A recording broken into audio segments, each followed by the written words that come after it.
मानो तो मौज है, वरना समस्या तो हर रोज है। ओसीडी ओसीडी बहुत से प्रकार की होती है। सभी प्रकार की ओसीडी का इलाज भगवत गीता से संभव है। आज हमारे साथ सैम जी हैं फ्रॉम इंग्लैंड से। इनको भी ओसीडी है। कंटेमिनेशन ओसीडी, हाथ धोने वाली ओसीडी, साफ सफाई वाली ओसीडी। साफ सफाई ओसीडी में मुख्य लक्षण है, लेकिन साफ सफाई के पीछे सबके रीजन अलग अलग होते हैं, कारण अलग अलग होते हैं।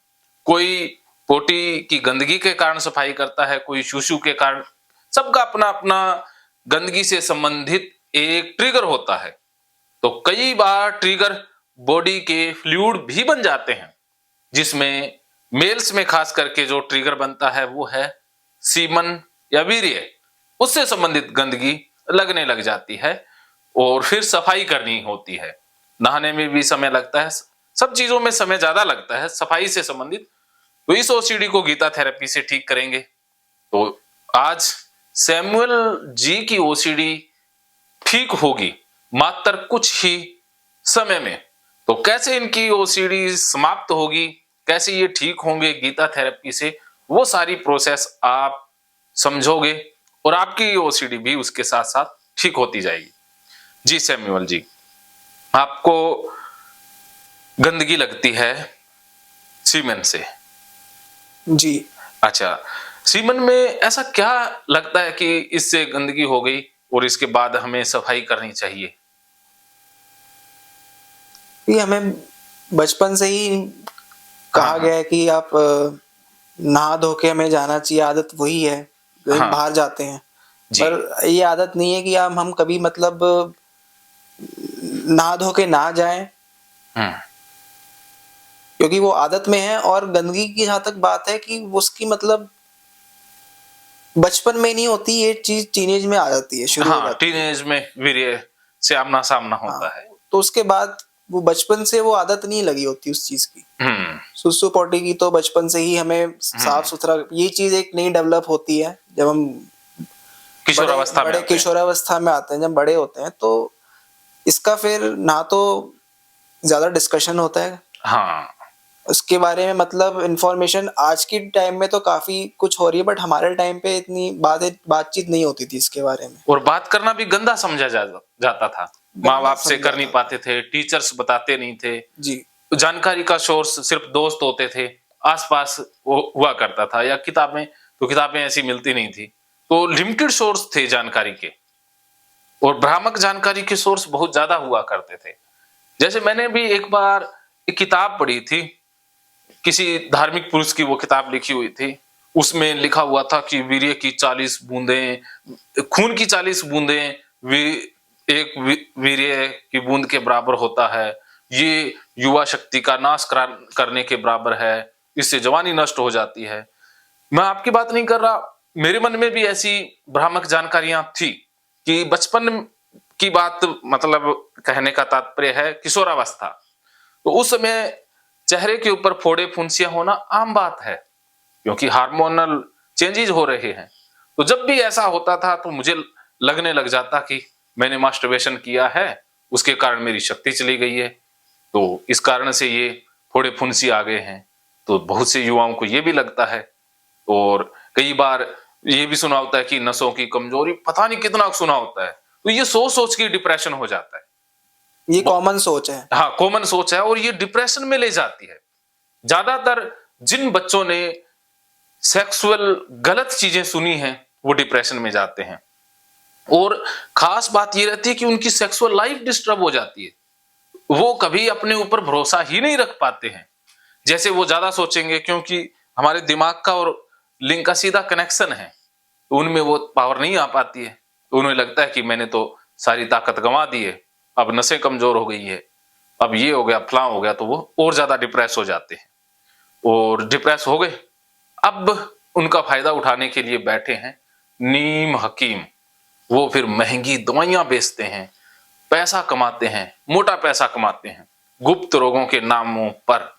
तो ये भी एक माफिया है। तो अब देखो, ये गलत जानकारी बहुत सी बीमारियों की जड़ बन जाती है। एक डिप्रेशन की जड़ भी यही बनती है। और ये ओसीडी की भी जड़ बनती है। और ये लूट का, आर्थिक लूट का, सेल्फ स्टीम लो होना, कॉन्फिडेंस लो होना, चिंता में रहना, ये बहुत सी बीमारियां पैदा करती हैं। और बहुत से युवा घर से पैसे चुरा चुरा करके उन वैद्य हकीमों को देते हैं और महंगी दवाइयां भी खरीदते हैं, लेकिन होता उससे कुछ भी नहीं। तो ये देखो कि हमें जो जानकारी उस समय मिली या धार्मिक किताबों से मिली कि ये शक्ति नाश के बराबर है, इससे युवा कमजोर होते हैं, या एक तो मैंने वाक्य पढ़ा था कि अभिमन्यु भी जब युद्ध भूमि में गया था युद्ध लड़ने, तो वो अपनी पत्नी से संबंध बना के गया था, इसके कारण वो कमजोर पड़ गया। ये इस तरह की बहुत सी दकियानूसी बातें हमने सुनी होती हैं, तो यही अचेतन मन में बैठ जाती हैं क्योंकि वो सच लगती हैं। और उन लोगों ने कही हैं जो धार्मिक हैं या जिन्हें हम गुरु मानते हैं या साधु संत मानते हैं, तो उनके मुंह से सुनी होती है तो हमें सच लगती हैं, तो हम अपने ऊपर विश्वास खो बैठते हैं। तो ये शुरुआत तो वहीं से हो जाती है, क्योंकि अगर ये चीजें वहां से शुरुआत नहीं हुई होती तो ये ओसीडी आपको ना पकड़ती। कि मैं दावे से कह सकता हूं कि जानकारी ही बीमारी है। क्या समझे? जानकारी ही बीमारी, गलत जानकारी, गलत जानकारी। हाँ, गलत जानकारी बीमारी बन जाती है। तो आप ये समझिएगा कि सीमन से रिलेटेड, मास्टरबेशन से रिलेटेड और नाइटफॉल से संबंधित जो भी आपके मन में जानकारी है वो कचरा है। सिर्फ और सिर्फ वो हमें गलत बताई गई हैं। किताबों में बहुत गलत लिखा हुआ है। जो धार्मिक किताबें हैं ये कूड़ा है, कचरा है, इनमें बकवासबाजी है सिर्फ ब्राह्मणों की, पंडितों की। आप पंडित तो नहीं है ना वैसे? नहीं। बस फिर इंसान है। अरे वो इंसान होना ही बहुत बड़ी बात। बस कुछ जाति कुछ मायने नहीं रखती, लेकिन पंडित वो वर्ग होता है जो बीमार करने का काम करता है। कि समाज में जितनी भी महिलाएं आज बीमारियों से ग्रसित हैं वो पंडितों की देन है, क्योंकि उन्होंने महिलाओं की मानसिकता को इतना कुंद कर दिया है कि वो आजाद सोच रखना ही भूल गई।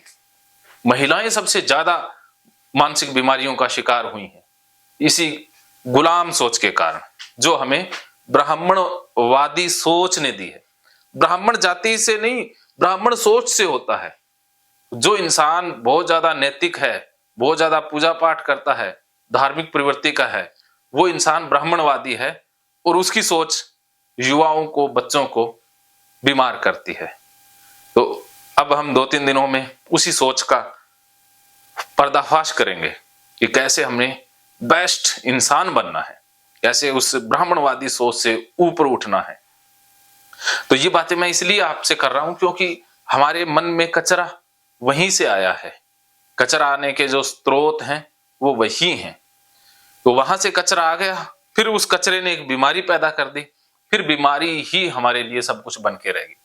अब वो कचरा नहीं है, अब वो कचरा देने वाले लोग भी जा चुके, सब समाप्त हो चुका है, लेकिन बीमारी अब बची हुई है कि उन्हीं का कचरा अब दूसरे फॉर्म में हमारे साथ है, बीमारी के रूप। जड़ें आज भी उसी कचरे में हैं, तो हमें वो जड़ें काटनी है, मन से उन जड़ों को ही हटा देना है। जैसे वो जड़ें निकल जाएंगी तो ये ओसीडी नाम का जो पौधा है, जो वृक्ष बन गया है, वो भी सूख जाएगा। तो हमने जड़ों पर प्रहार करना है। सैम जी, आप समझ पा रहे हैं ना? जी बिल्कुल बिल्कुल, मैं आपके साथ हूं। बिल्कुल। अब आप मेरे ऊपर छोड़ दीजिए, सिर्फ जो मैं कह रहा हूं वही अंतिम सत्य है। जो आज मैं जानकारी दे रहा हूं यही आपके लिए सबसे बेहतरीन जानकारी है, बाकी आपको मरवाने वाली जानकारी है। आप समझ सकते हैं कि आप इतने परेशान रहे, दुखी रहे, तो वो जानकारी ने परेशान किया ना। आपके जैसे और बहुत से युवा हैं जिन्होंने बहुत कुछ किया होगा, लेकिन आज वो बीमार नहीं है। वो क्यों नहीं है? क्योंकि उन्होंने उस कचरे के ऊपर विश्वास नहीं किया या उन्होंने सीरियस नहीं लिया। बस फर्क इतना है, आपने उस कचरे को सीरियस ले लिया। जी हाँ, बताते तो सबको ही हैं, लेकिन कुछ लापरवाही में कह देते हैं कोई बात नहीं, ज्यादा उसको दिमाग में सेव नहीं करते, रिकॉर्ड नहीं करते, और जो रिकॉर्ड कर लेता है वो फंस जाता है। तो आप बचपन से ही सेंसिटिव थे, आप ज्यादा सेंसिटिव बच्चे थे, हाँ जी। आपको छोटी छोटी बातें पिंच होती थी, चुभती थी, आप आसपास के माहौल से इफेक्ट होते थे। किसी ने जोर से बोल दिया, किसी ने बेइज्जती कर दी, तो आपको बुरा लगता था। जी। हाँ, आपको प्यार की ज्यादा आवश्यकता होती थी, ऐसा था ना? ऐसा था। हाँ, तो उसी, क्योंकि वो हमारे अंदर ऐसा, अंदर का सिस्टम ऐसा था ना, तो उसमें ये बातें फिर ज्यादा असर कर गई। कुछ बच्चे ऐसे अल्लड़ होते हैं, उनको कोई फर्क ही नहीं पड़ता, वो ओसीडी के शिकार नहीं होते, डिप्रेशन के नहीं होते, और किसी बीमारी के जरूर हो जाए, चाहे वो अलग समस्या है, लेकिन हमें अपनी समस्या को ठीक करना है। तो ये पर्सन की सेंसिटिविटी पर डिपेंड करती है। हाँ, जो जितना ज्यादा सेंसिटिव होगा वो उतना ही ज्यादा नेगेटिव चीजों को जल्दी पकड़ेगा। जैसे अब सेंसर है, तो जैसे आप पॉजिटिव को पकड़ते हो वैसे वो नेगेटिव को ही पकड़ेगा। वो सेंसर तो सारी चीजों को ही पकड़ रहा है ना। हाँ, लेकिन आपको ये नहीं पता था उस समय, ये बुद्धि नहीं थी, अर्थात हमारे पास ये विवेक नहीं था कि भाई गलत चीजों को सेंस नहीं करना, डिटेक्ट नहीं करना, सही सही चीजों को करना है। लेकिन हमें तो वो सारी चीजें ही सही लगती गई, बस यही गड़बड़ होगी ना। जैसे चुंबक तो सारे लोहे को ही खींच लेता है ना जी। हाँ, तो जब हम सिलेक्टिव खींचेंगे तब बच जाएंगे। जी जरूर। हाँ, चलो ये बातें रही, तो अब इस सीमेन ओसीडी के बारे में थोड़ा सा बात कर लेते हैं कि जैसे ही हमें सीमेन गंदा लगता है तो सीमेन निकलने के कई तरीके हैं, तो उसमें से वही तरीके ट्रिगर बनते हैं। कई सीमेन डिस्चार्ज करते हैं मास्टरबेशन से, तो उनको मास्टरबेशन गंदा लगने लग जाता है, तब वो धोते हैं। या किसी का नाइटफॉल से सीमन रिलीज हुआ तो उनको कपड़े गंदे लगते हैं, फिर वो नहाते हैं। और कुछ लोगों को जैसे कोई बातें सुन ली या कुछ बातें उन्होंने सोशल मीडिया पर देख ली, तो उससे उनका डिस्चार्ज होता है, तब उनको लगता है कि सीमन निकल गया और वो गंदे हो गए हैं, फिर वो नहाते हैं, साफ सफाई करते हैं। और जब तक वो साफ सफाई ना कर लें, कंपल्शन ना कर लें, तब तक उनका मन उसी विचार में फंसा रहता है, उनके मन में वो थॉट अटका रहता है। करने के बाद रिलीफ मिलता है, शांति मिलती है। लेकिन आपके केस में थोड़ी सी कहानी घुमावदार है। तो वो घुमावदार ऐसे है कि आपको जब नाइटफॉल हो गया तो उसके बाद आप क्या करते हैं? नहाने जाते हैं। नहाने जाते हैं, नहाते हो, उस नहाने में पैटर्न भी रहते होंगे कि इतनी बार ऐसे नहाना, या कैसा रहता है नहाने का स्टाइल? भाई पहले जो अपने मतलब जेनिटल्स को साफ करना, अच्छा साफ करना, हाँ हाँ फिर नीचे का पार्ट साफ करना, हाँ, और फिर पूरे हाथ धोने के बाद फिर ऊपर अपना नॉर्मल वैसे नहाना, बिल्कुल जैसे आम लोग नहाते हैं। ठीक है, ये आपका रहता है। तो अब मैं तरीका बता रहा हूं, उस तरीके से आपने चलना है, तो ये समस्या आपकी ठीक हो जाएगी। तो अब आपने ये फार्मूला याद रखना है, ठीक है? ये लिख लीजिएगा, लिख सकते हो तो।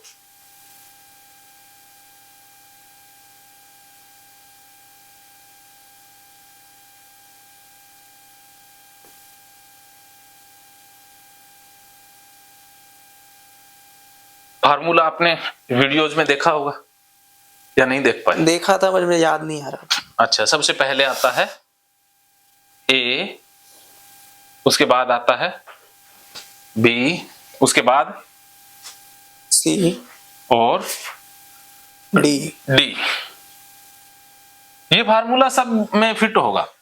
जैसे मैथ के फार्मूले होते हैं कि वो सब जगह मैथ के फार्मूले नहीं बदलते ना, A is equal to B square, जो भी है पाई आर स्केयर, फार्मूले तो सेम रहते हैं, लेकिन जो रकमें हैं, अंक है, वो बदलते रहते हैं ना।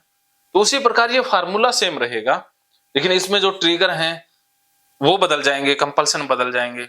सभी प्रकार की ओसीडी में ये फार्मूला सेम है। तो इस फार्मूले को पूरा अपने दिमाग में बैठा लेना है, इसी से आपकी समस्या ठीक हो जाएगी।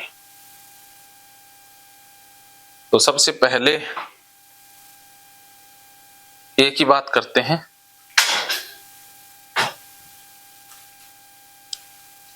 ए को बोलेंगे हम ट्रिगर। क्या बोलेंगे? ट्रिगर। और बी को बोलेंगे वहम। वहम या विशेषण बोलते हैं। शक, शक होता है ना, डाउट होता है आपको। और विचार फंसना, कि कोई विचार फंस जाता है मन में। लगना, आप कहते हो ना कि मुझे ऐसा लगने लग जाता है। और सी में आता है एक अनुमानित डर, एक अनुमानित काल्पनिक सा डर मन में आता है। क्या इसे सी को क्या कहेंगे? बोलिए। अनुमानित डर। डर या फियर। फियर, खतरा, थ्रेट। हाँ, डेंजर या नुकसान, उससे कुछ हो जाएगा ना। तो ये है प्रॉब्लम वाला पार्ट। तो ट्रिगर में क्या आएगा? नाइटफॉल। अब नाइटफॉल हुआ,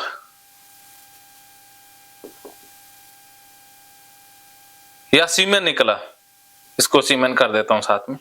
जैसे ही सीमेन निकला आपका, नाइटफॉल से निकले, चाहे कैसे भी निकले, चाहे मास्टरबेशन से निकले, तो उसके बाद मन में विचार क्या आता है?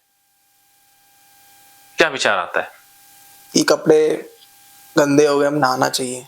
हाँ, गंदगी का विचार, गंदगी का विचार आता है जी। गंदगी का शक होता है कि आप गंदे हो गए, और विचार गंदगी वाला ही फंसता है। ऑब्सेशन गंदगी का आता है, ठीक है, ये होता है। और डर क्या लगता है? अगर आपने नहीं नहाया तो क्या हो जाएगा? और चीजें गंदी हो जाएंगी। हाँ, चीजें गंदी हो जाएंगी, ठीक है।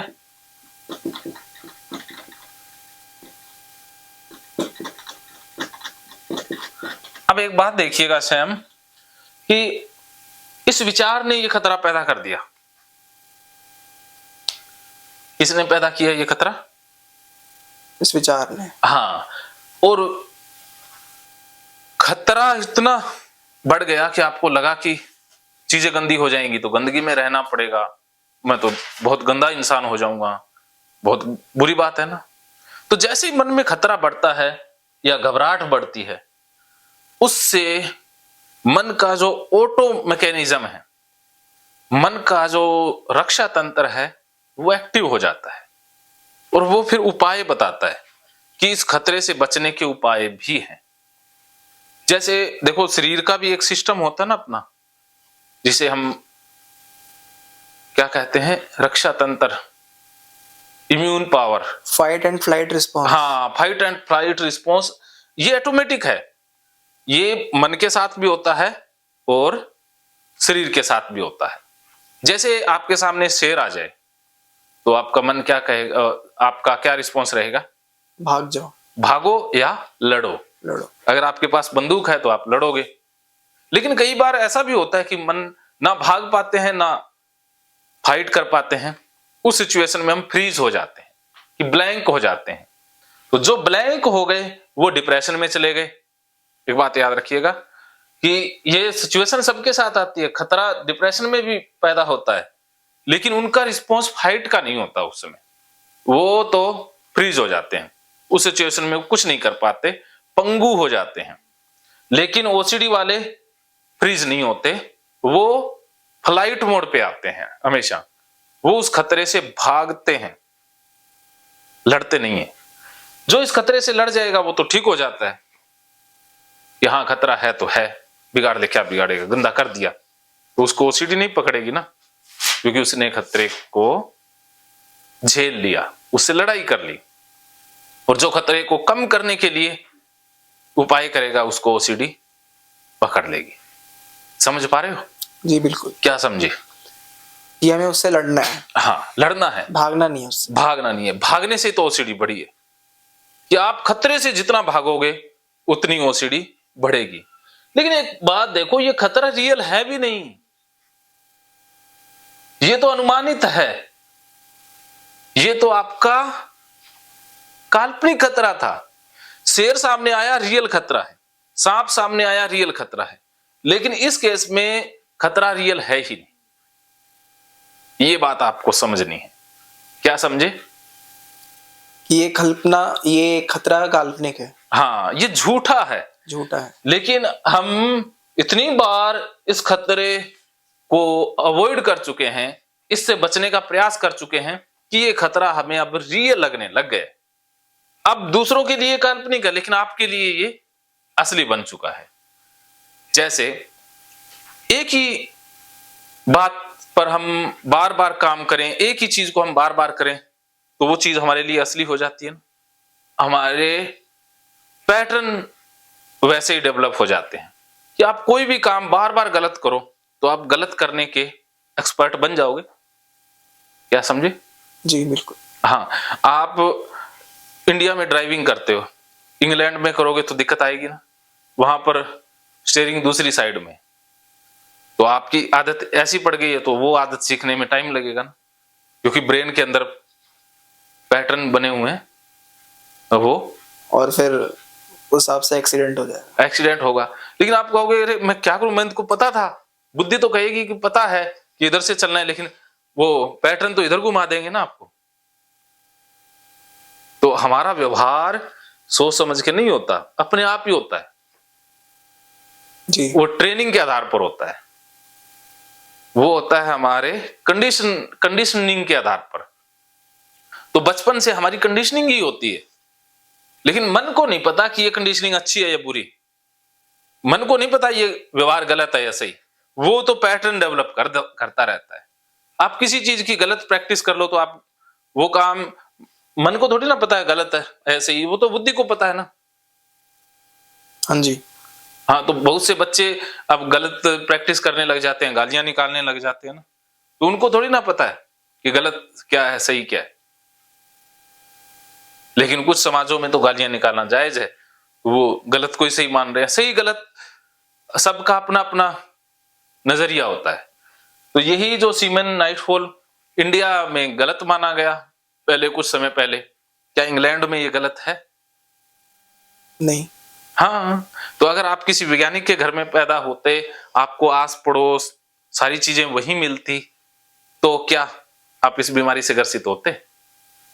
नहीं होता शायद। हाँ, शायद नहीं होते, क्योंकि वहां पर आपको माहौल अलग मिलता, आपके अलग पैटर्न डेवलप हो जाते, आप अलग तरीके से काम करते। तो ये पैटर्न बने, अब इतने सालों से पैटर्न डेवलप हो गए हैं। पैटर्न डेवलप इसलिए हुए हैं क्योंकि आपने बार बार वही किया। जिस काम को हम बार बार करेंगे वैसे ही पैटर्न डेवलप हो जाएंगे। महकेंगे फिर से खुशियों के रंग भगवत गीता थेरेपी कोर्स के संग। इतिहास का पहला ऐप जो गीता के माध्यम से ओसीडी डिप्रेशन का इलाज आसान बनाएगा। ओसीडी डिप्रेशन का इलाज हुआ और भी आसान, और वो भी बिना दवाई, घर बैठे। किसी को बीमारी की चिंता है तो किसी को चिंता की बीमारी है।